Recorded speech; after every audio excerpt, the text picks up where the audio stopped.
Yes, be ready for the dictation. Start. In a parliamentary democracy where human rights are placed on a high pedestal and a rights oriented constitution is sought to be interpreted, it becomes the obligation on the part of the constitutional courts to strike a balance between emphatic hermeneutics on progressive perception of the provisions of the Constitution on the one hand and the self-imposed judicial restraint founded on self-discipline on the other hand, regard being had to the nature and character of the article that falls for interpretation and its constitutional vision and purpose stanza.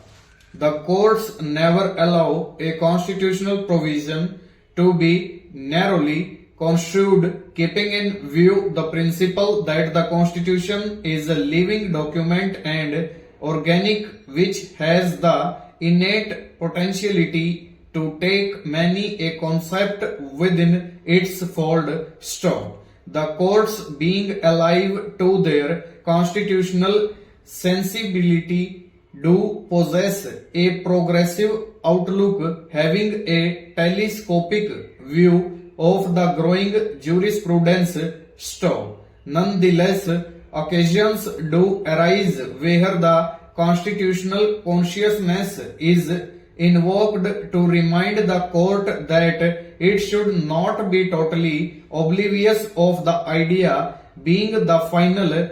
arbiter of the Constitution to strike the requisite balance whenever there is a necessity, for the founding fathers had wisely conceived the same in various articles of the grand fundamental document stanza. In the present case, this delicate balance is the cardinal issue as it seems to us, and it needs to be resolved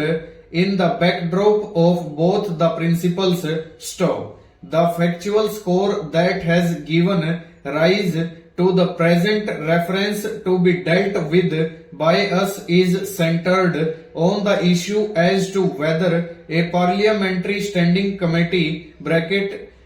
(PSC) report can be placed reliance upon for adjudication of a fact in issue, and also for what other purposes it can be taken aid of stop. That apart, to arrive at the ultimate conclusion, we will be required to navigate and steer through certain foundational fundamentals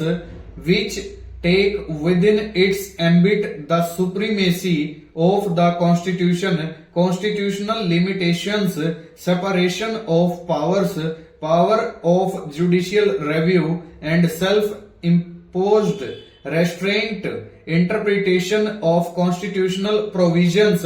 In many a sphere, the duty of parliamentary committee in various democracies and also certain statutory provisions of the Indian Evidence Act 1872 stanza.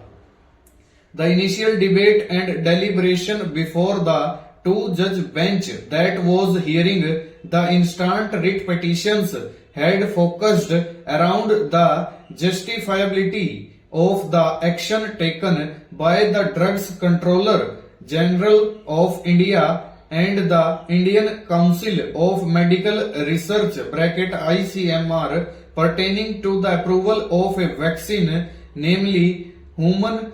papilloma virus (HPV), manufactured by the respondent number 7, Messrs.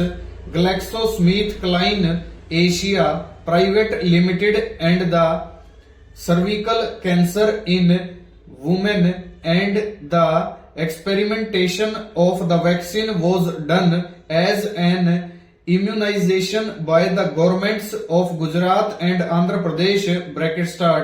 before bifurcation the state of Andhra Pradesh, eventually the state of Andhra Pradesh and the state of Telangana with the charity provided by the respondent number 6, namely PATH International, full stop, over.